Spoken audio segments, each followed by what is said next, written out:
you have a MacBook and the class text is not enabled for me. How is that? MacBook Air. Oh, MacBook Air doesn't have the class enabled? This class texts? Vasanti is without internet. Okay. Unable to hear. Unable to hear? Why? Is it Vasanti? No, not Vasanti. This was Sujata and Prasad said they are unable to hear.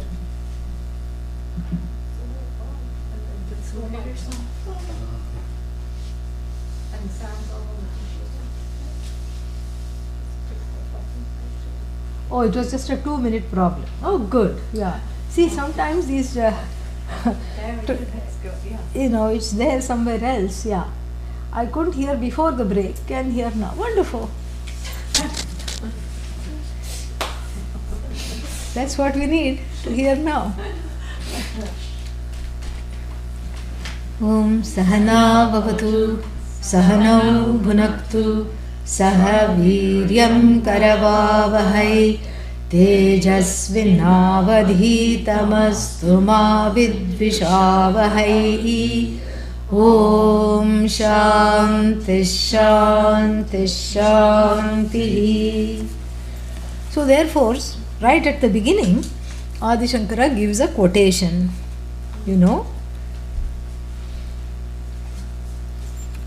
to say that here the Agni that is being talked about is Dyulokaha. Dyuloka means what? Heaven. Yeah, another loka than this miserable one. So therefore what? He gives a Chandogya Upanishad, the area where this Panchagni tapas is given. He is taking out from there, it is the 4th chapter. He is giving a little quote. Asau vai eva lokaha Gautamagni. That is the quote.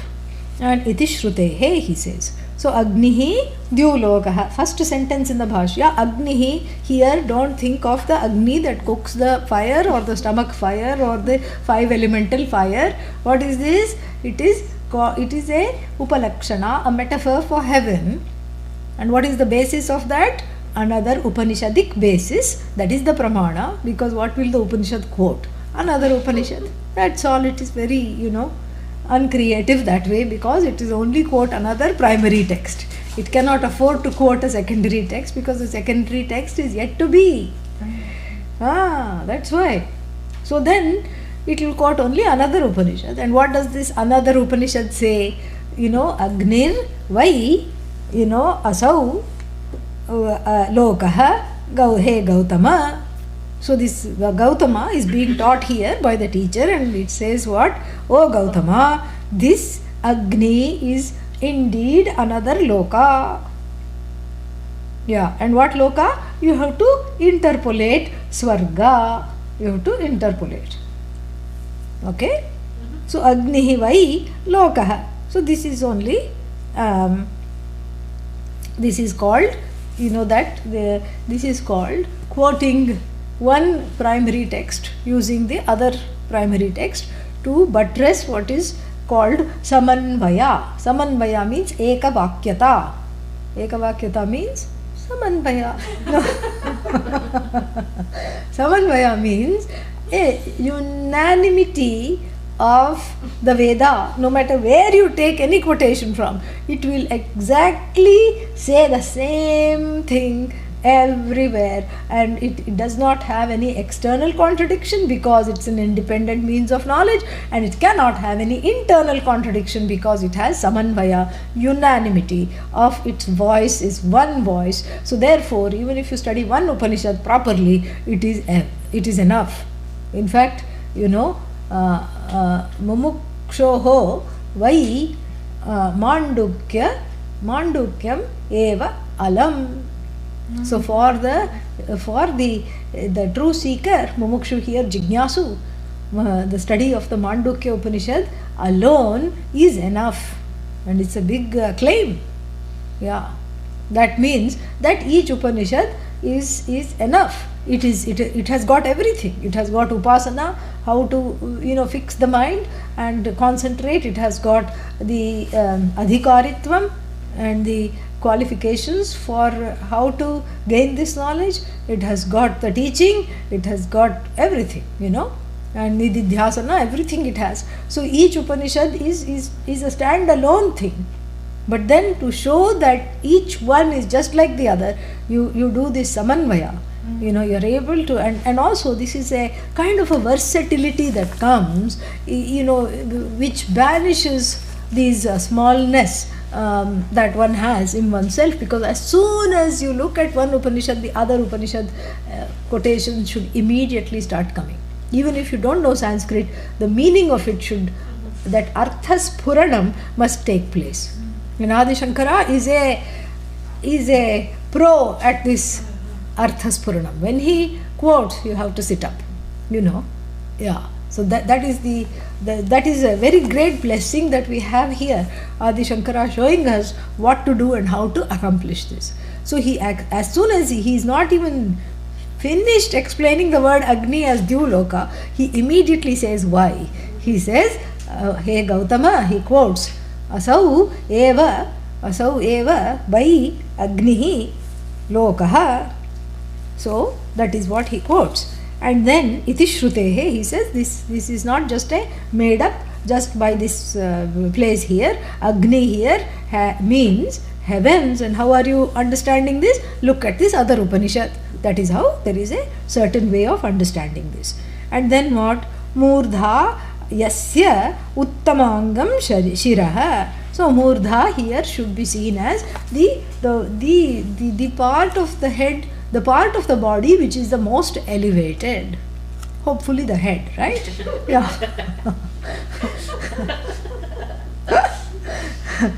And why is the head elevated? Because it's the seat of all cognition. And without cognition, what is this body? You cannot say my right hand is elevated. Oh, why? Because it goes above the head. Look, now my right hand is elevated. If you say that, what happens? What happens if you say my right hand is above the head? So my right hand is elevated.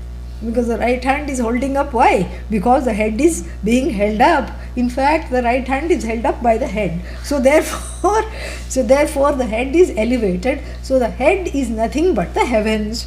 That is what the Uttamangaha Shiraha. So this Shiras is privileged here, And then he says, then what? Then he moves along. Then he's going to say something. And if you see here, he has changed asya. Vayuh prano hridayam vishvamasya. Third line, last word, asya into yasya. Quietly he has shifted that. And here we don't even notice it. Later we will notice it because he's going to make a point of it. So he said, because asya means for this being, and yasya means for whom. And why is that more preferable? Yasya is more preferable in the reading than asya, because this being is yet to be established in our minds, in our hearts. We have to yet to let this Bhagavan in our hearts. And the Upanishad, for it is no contradiction. Upanishad says asya, because this existent thing, this conscious existent being who is non-dually one, out of whom everything that has come, whose nature is free of everything. This conscious being, asya, for this conscious being, the head is nothing but the heavens. Asya means it's already established, for whom the Upanishad. But for the mind of the reader, it is still the characteristics are being talked about. So for whom this is this, for the one for whom the heavens are the head. The glow of the heavens is indeed the halo on the head for whom. Why? Because that who is in the process of being, finalized and described. Very beautiful. See that asya, yasya, how nicely it has been done. So going along, chakshushi, the two eyes are what? Chandrascha, Suryascha iti, Chandra Suryau. So Chandrascha, Suryascha, simple dvandva, dvandva compound. So the one for whom the eyes are nothing but the celestial bodies that help us see in the day and in the night. First in the night because one is still under ignorance, and then during the day as well. Okay, Chandra Surya. And then again he changes Yasya iti. Yasya iti, and then he says Yasya iti sarvatra anushangaha kartavyaha. Anu plus Saj anushangaha. Anushangaha means the arrangement in accordance, the anuvritti here. So the arrangement of replacing asya with what? Yasya has to be done sarvatra, in every situation in this mantra he says. Kartavyaha, it must be done. He doesn't give the reason, but I have already given the reason. And then what? Asya etat asya etasya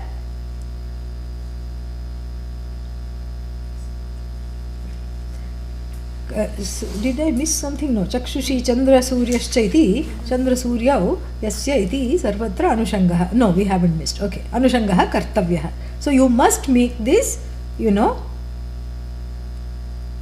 must make this change, he says. Asya etasya padasya vakshamanasya yasya iti viparinamam krutva. Yeah. So he says that you have to do this viparinama, this change has to be done. Only then it will make sense. Viparinamam, switcheroo from asya to yasya. Only then it will speak to you.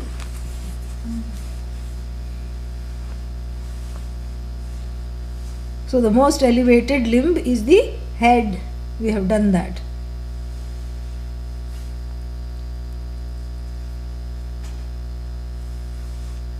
And then what? Then we come to the feet, I think. No, we still have the dishaha.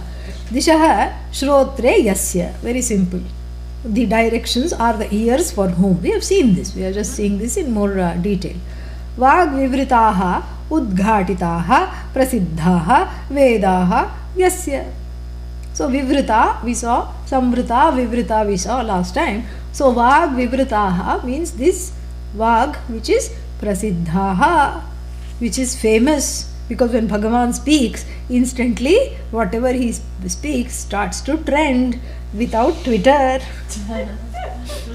That Twitter with the bird sign is called Taittiriya, which is also the Upanishad which was channeled by a sage sitting under a tree with the two, birds tweeting. And what were they tweeting? Not some stupid things which the modern people tweet. I had orange juice. This is what they tweet. And then they say, oh, I wonder why it did not become viral. Yeah. I had a virus. Of course, it's, why it did not become viral. But what Bhagavan tweets becomes viral through the Taittiriya Upanishad, Bardi Upanishad. Yeah. So it becomes immediately viral. And it becomes immediately famous. And the word for famous here is Vivrita. Vivrita means an open secret.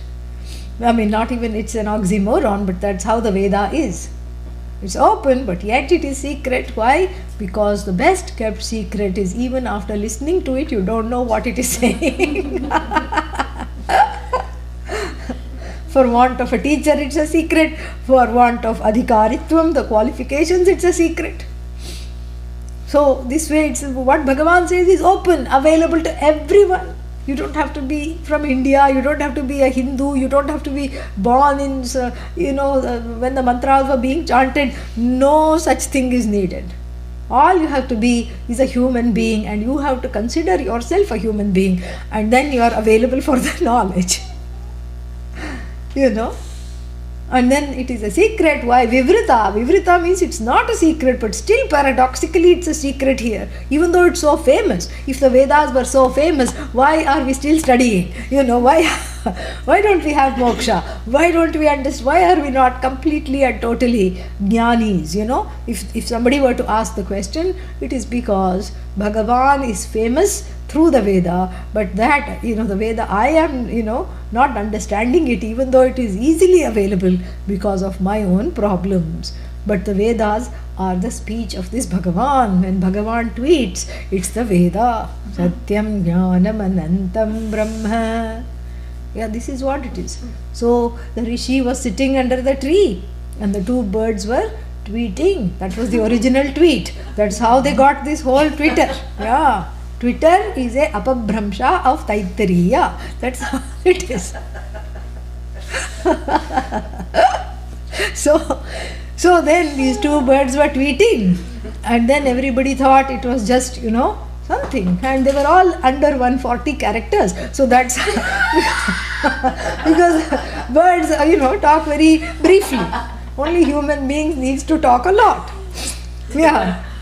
So cheep, cheep, cheep, tweet, tweet, tweet, tweet, tweet, tweet, tweet, tweet. And then to us it sounded like silly tweet, tweet. And to the sage who was so clear in the heart, he realized that the birds are talking about the truth of the self. They were talking about Bhagavan. Om Brahma Vida Apnoti Param. One tweet. Yeah, under 140 characters. Tadesha Bhyukta. Another tweet. Original tweets, yeah. And then what? Satyam Jnanam Anantam Brahma. One more tweet. Yo Veda Nihitam Guhayam Parame Vyoman. Retweet.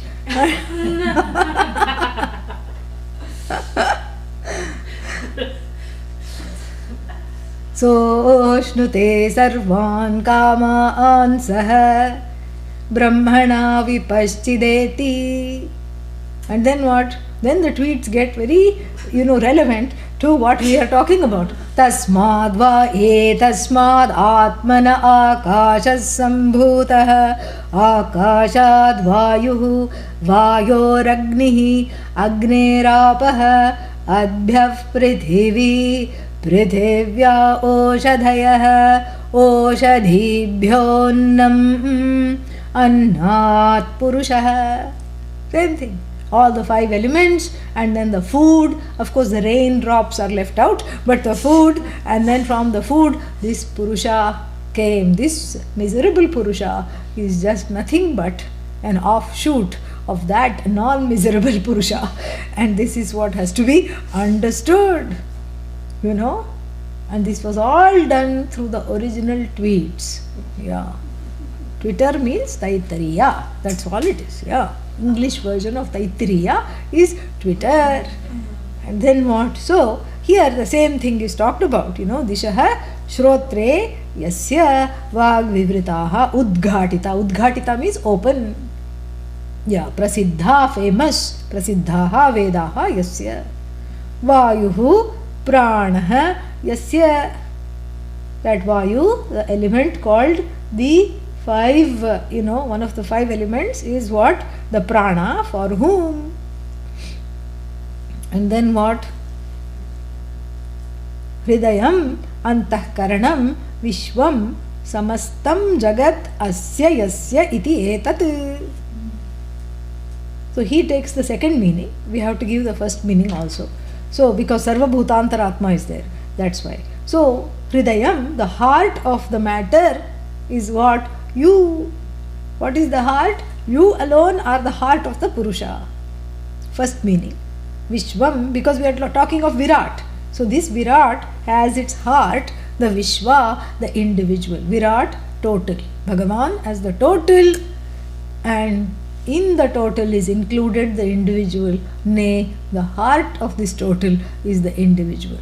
The core of this very being called Virat is the waking individual. He is a waker, Vishwa, the individual. Very beautiful. So that meaning has to be given because of what follows, Sarva Bhutantaratma. But Adi Shankara takes the traditional, the oft understood meaning here. samastam jagat asya yasya. So the whole jagat is called Vishwa hereby. Why? Because the Vishwa comprises all the waking individuals and the objects of their senses. The sense organs and the sense objects together constitute Virat. So therefore the whole jagat is asya, this is what it is called. Asya he is converting again into yasya very thoroughly. Sarvam antahkarana vikaram eva jagat manasi eva sushupte pralaya darshanat. So because he says all this, sarvam what? This Vishwam, this whole jagat is nothing. Here he gives the first meaning, albeit indirectly. What does he say? Sarvam, all this that is here, that we are seeing has come from this Virat Purusha, etasmat jayate pranaha, etc. from the previous mantra also. All this that we see is antahkarana vikaram, is a modification of the mind. What? All this I see is the modification of the mind, including the food I eat? Very much so. But how does it fill me? Because the hunger is also a modification of the mind. They belong to the same order of the reality. So therefore what? So therefore, in this whole situation, we have to understand this, that the jagat arises with when my alarm clock goes off. This you really have to put it in the head. But how? The world was there, that's why I'm waking up to it. This is the normal samsari view. The world was there and I am merely awakening into a world that is there. But really, what is this world? Nothing but Purusha. But that Purusha is Bhagavan. Yes, that Purusha is Bhagavan. But really speaking, it's also the world has no basis if you don't cognize the things in the world. And you are the only cognizer of the world. But how about the person sleeping in the next room? That is also you, and that person is also one and the same. So if someone else wakes up, I don't have to wake up at all. That's not the point. That's not the point. Why? Because you are embodied and you have your own karma. So you cannot say, my spouse is awake, so I can go back to sleep. It doesn't work that way. Now, you have to do your own waking up. Why? Because you were born asleep. Yeah, pun intended. So, it's not like one person. That's why, this whole argument, this is called tarka bhasa. It's got a kind of a veneer of logic, a veneer like the varnish that goes away very quickly when exposed to the sunlight of knowledge. So, this is called tarka bhasa. It sounds logical, but it is a total huge waste of time. It's confusing. And what do such people say? Such people say, one person has to be liberated because I am you, you are me, Your money is my money. Always say that. Don't say my money is your money. Okay? Yeah. So, your money is my money. I am you, you are me. Here you can afford to switch. Yeah. I am you, you are me. Your money is my money. So, why should we worry? It's all the same. So, if you go and work really hard and get moksha, I will also be liberated. It does not work that way. Why? Because at the individual level, the individual considers himself, herself bound. So that notion is in every head, and that notion has to be discreetly, pun intended, and separately, addressed and taken care of. So this whole thing, when Vedanta is not understood properly, there is this wonderful amorphous feeling. I told you, your money is always my money. And then you are me, I am you, we are one. And then if you just go do all the hard work, get the adhikaritvam, go and stay in an ashram. I will stay in a 5-star hotel in the meantime. And you you go to the zenitentiary and stay there. And then what? You become an inmate. And then you eat dal rice the first day. And the next day what will you eat? Rice and dal. And then, you do all that. You undergo all these privations. And meanwhile, I will just wait for you to come back. Because The moment you get clarity over there, somehow, because we are one, it will transfer into this thick head, and then I will also have moksha. Not true. Not true at all. Why? Because you were born individually. No, I was born in a twin, yeah, but still, even though you may be identical twin sharing everything, you don't share the murdha, the head. Yeah. Even if you're Siamese twin, and if you just have one head and two bodies, it is still considered one person. Yeah. You cannot undergo a surgery, separate the bodies and then share the same head. It's not separate the head. You have the left brain, I'll have the right brain. It won't work. At least not yet, that we know of. So therefore what? This is the paradox here. Yes, everything is one. But I don't see it because I am committed to my individuality. I'm committed to my notions. I'm committed to identifying with this body, mind, sense complex. And therefore this little precept is given by Adi Shankara, which is not there in the, in the text itself. He reads through it. Just like I said, Vishwa means the individual. Why would the individual be the heart of Bhagavan?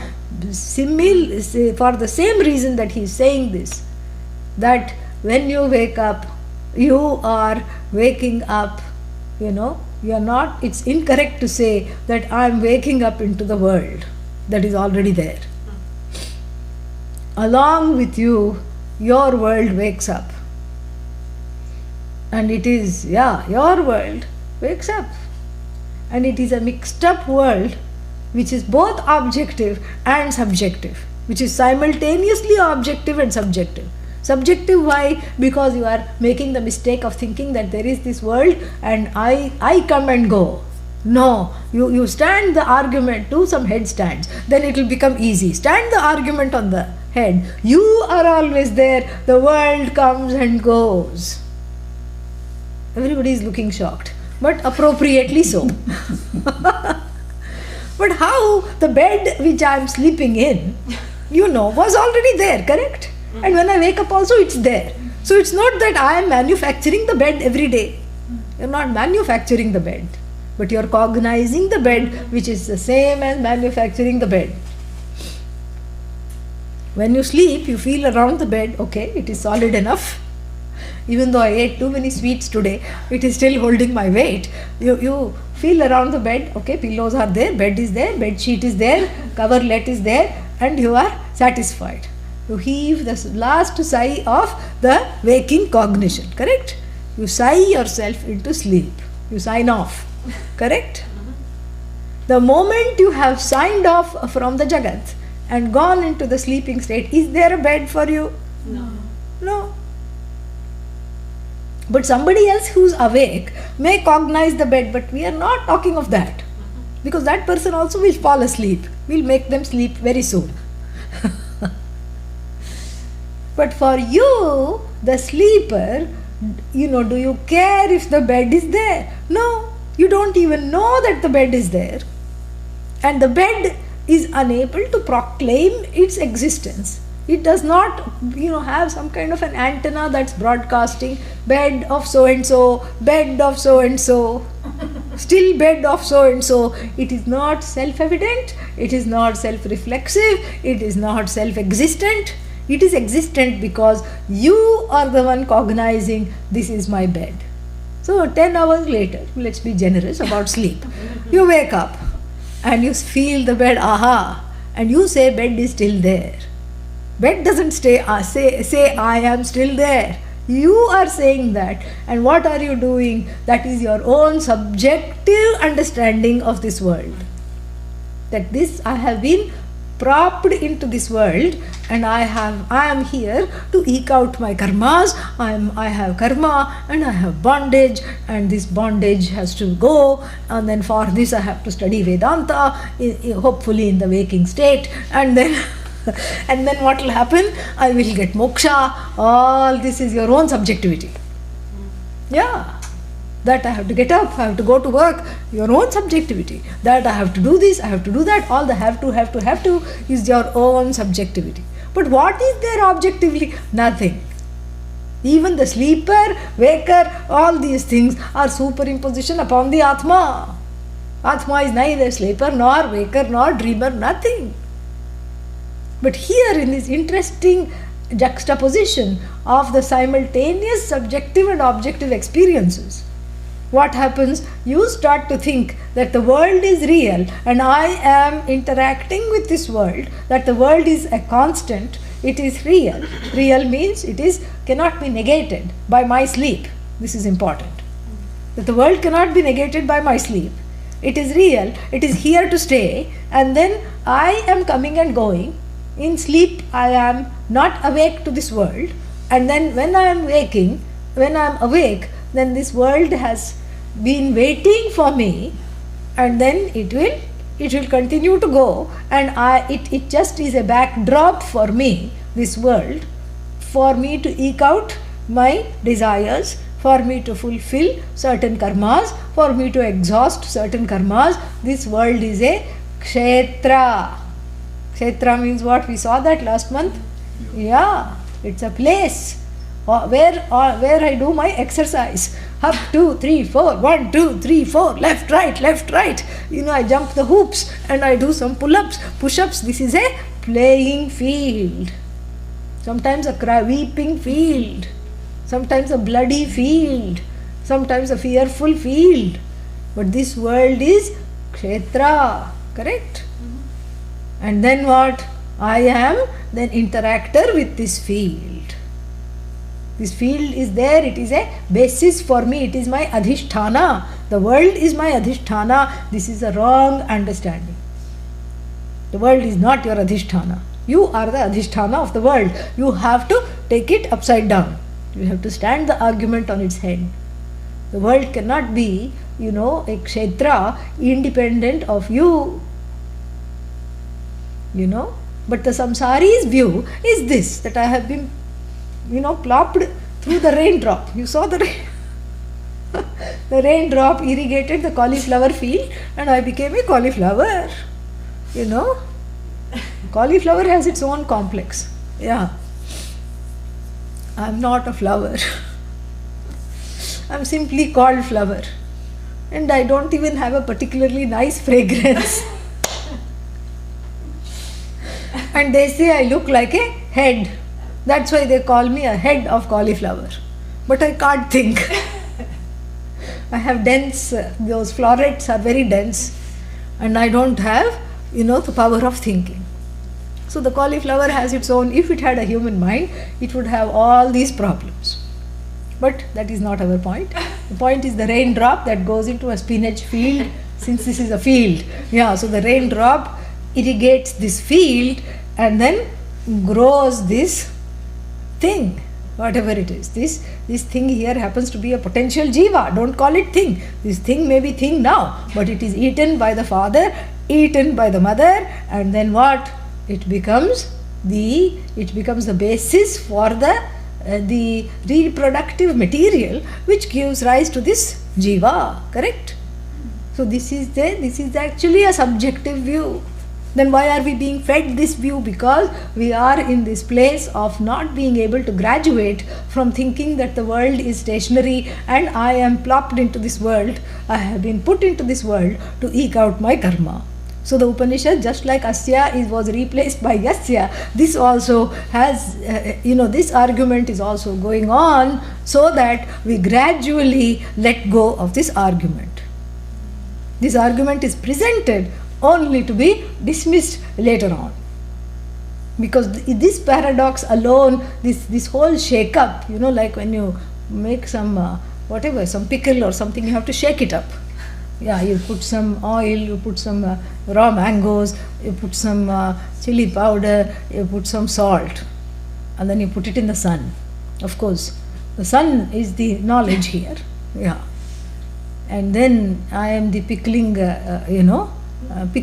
whatever fruit or mango or whatever it is.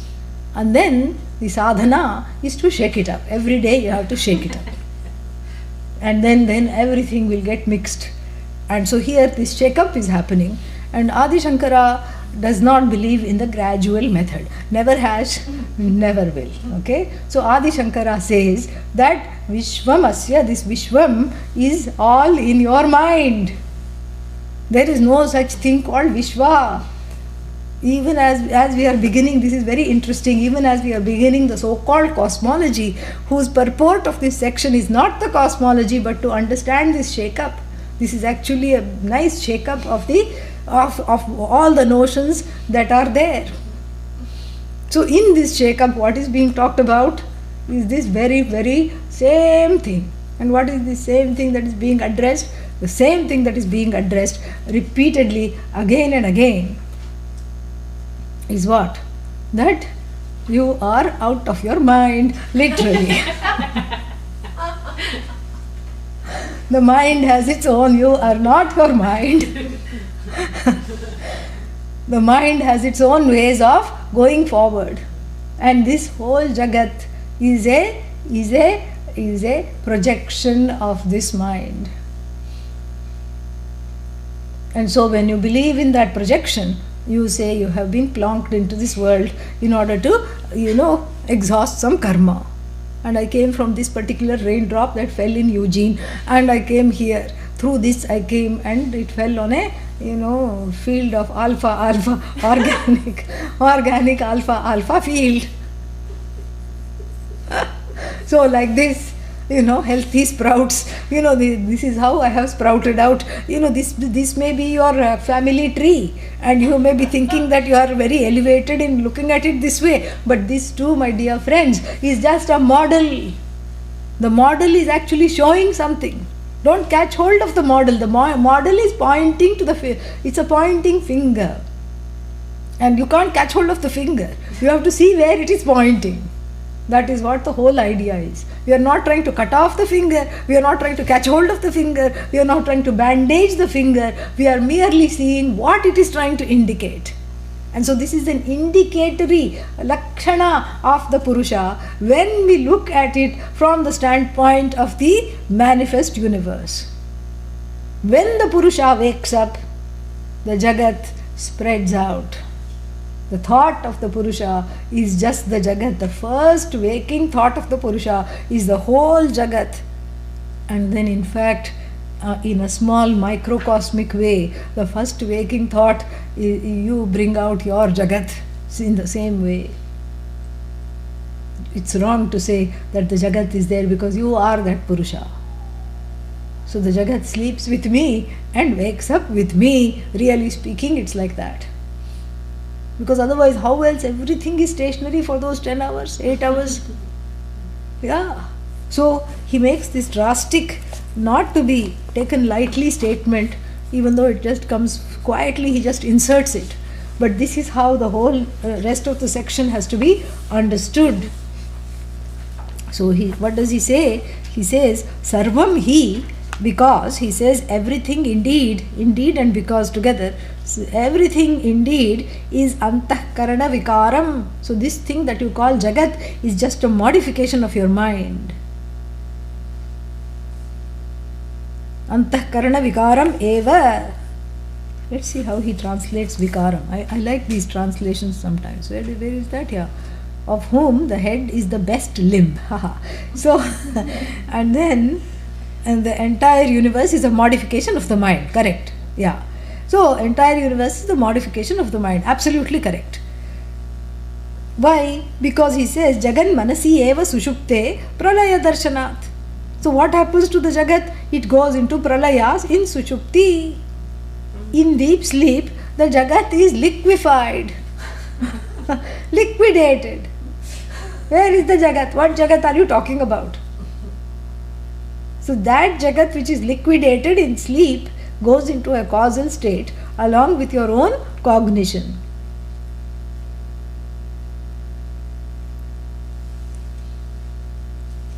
So in sleep, what happens to Jagat? Nada, not there. And then when you wake up, also it has a particular characteristics. Let us see what he says. Jagarite api tataha eva agni visfulingavat vipratishthanat. Very nice. So, in sleep, what happens to the Jagat? Liquefied. Yeah, dissolved. Turns into primal goo. Okay. Because the mind is already mush, and so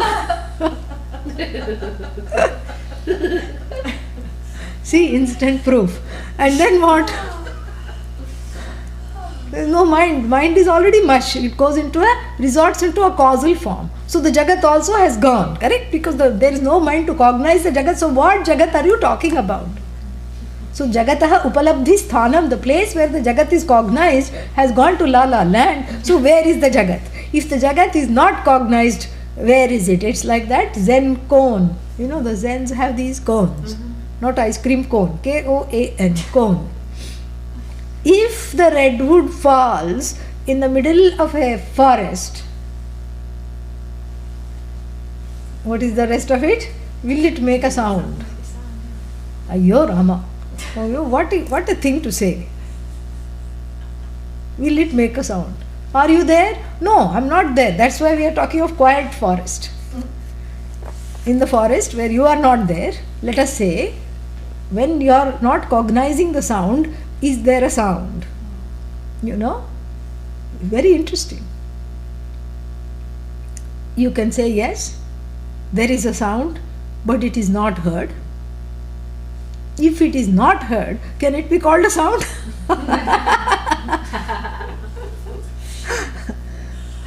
Do you know it's falling? If it is not heard, can it be called a sound? Like dog, something like dog whistle.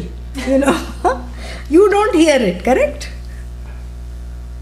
And you keep going, you keep blowing on it because you are just thinking you're blowing air. And meanwhile, all the dogs in the neighborhood are planning, an attack on you for blowing this whistle. Because they hate that sound. So there, of course, even within the range of sound, there are frequencies which are unheard for this dense human ear. There are certain frequencies which even hear the plants growing from the earth. And, we don't hear the plants growing from the earth because this is a very dense frequency. The human being has got a lot of density, grossness, pun, intended. So then, if there is a sound and it is not heard, then what will I call it? An unheard sound is what? Say it. Silence. Correct? Yes. Yeah. An unheard sound is silence, is no different from silence. Like there could be so many dog whistles blowing in the neighborhood. I'm not hearing anything. And there are so many other sounds below the decibels that I cognize. So what am I going to call all of them? Silence. Correct? So that is like this koan-like thing. So in other words, the sound becomes sound because of consciousness. Because I'm conscious of it. So because of my awareness, sound is called sound. And when that awareness cannot capture that sound, it is called silence. I am enjoying a silent meditation. But supposing an earthworm is also trying to sit and meditate with me, it may not, in a little shape like this. It may not find the silence at all because it is hearing. If it can hear, it is sensing. If it can sense, whatever way it is sensing, it's a very busy world. For me, it may be silent because I have found a way to, go a place where there is no traffic. But for the cricket and for another things, it's not a silent world. Very interesting. So really speaking, this shows that the Jagat rises with me. The Jagat exists because of me, and when I sleep, this Jagat resolves into me, may as well, because really speaking, when you ask someone, did you hear anything in sleep? They are going to say, no. Sukhamaham aswapsam na kinchida vedisham. Happily I slept, I did not know anything. That you slept also you don't know. Only when you wake up you say, my, look at the time. That is what the beauty of this whole thing is. So Adi Shankara here says that Sarvam, that all this whole Jagat is Manovikara, is a modification of the mind. Why? Sushuptehe darshanat. In the sleep, what do you see? Sarvam praviliyate. Everything resolves. So pralinat, what does he say? Yeah, pralaya darshanat, same thing. Something, something that makes it, everything go away. So sleep is something that makes everything go away. That meaning that without that cognizing facility, when I am actively not cognizing something, can it be said to exist? Yes, it exists, but no, it does not exist separate, from me. That is the whole idea. This is what mithya is. Yes, it may exist, but really speaking, does it exist when it cannot exist separate of me? So I wake up the world, I put the world to bed, and then jagarite api, then he gives another reasoning.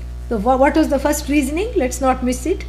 Sushupte pralaya darshanat, first reasoning. In sleep, everything goes to bed, not just me.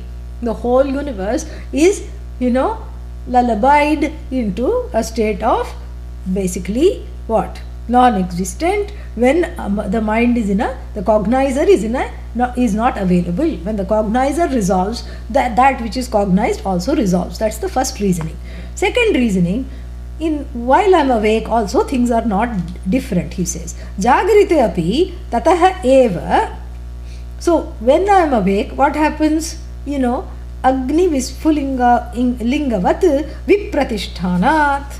So when I am awake, the things don't, even during the waking state, it is coming, whatever is coming out of it is not separate from it. In the waking state also, whatever I perceive, in the sleep I don't perceive anything, therefore the Jagat is not there.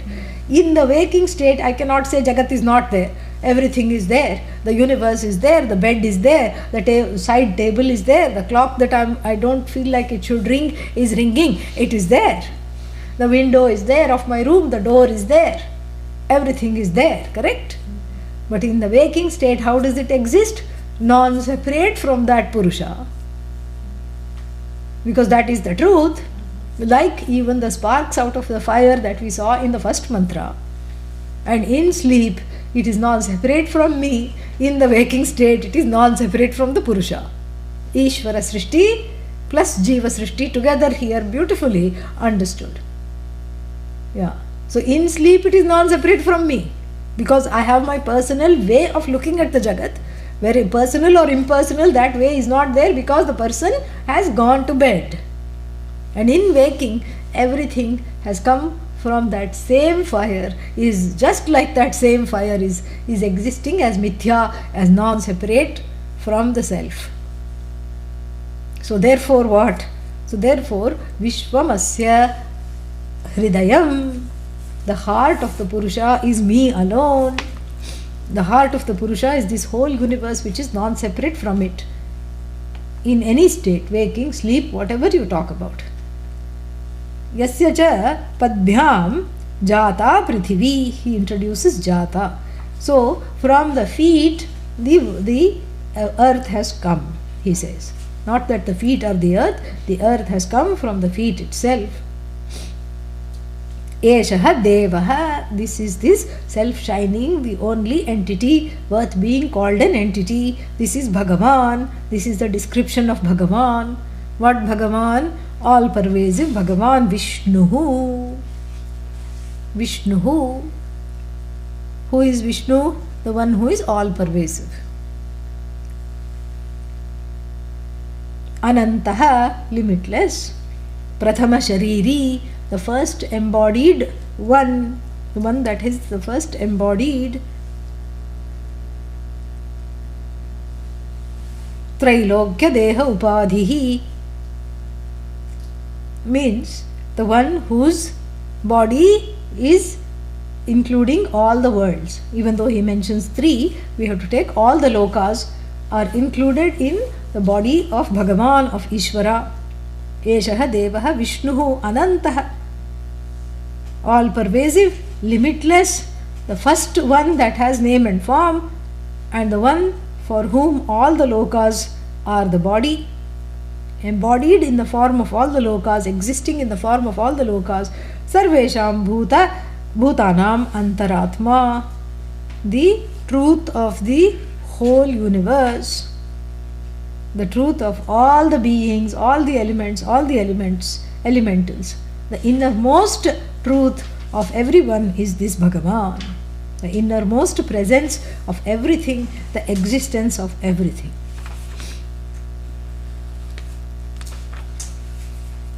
Tasmadagnis samidho yasya suryah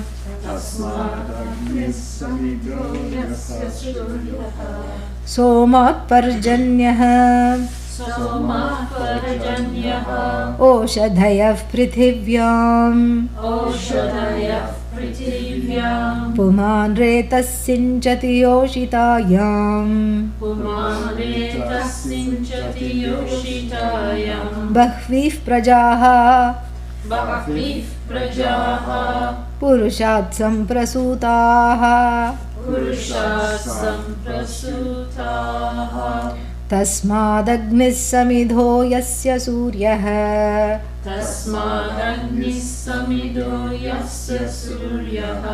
somat parjanya oshadhayav prithivyam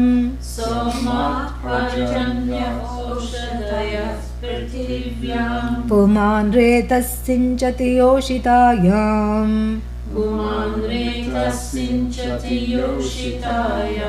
bahvi prajah purushat samprasutaha bahvih prajah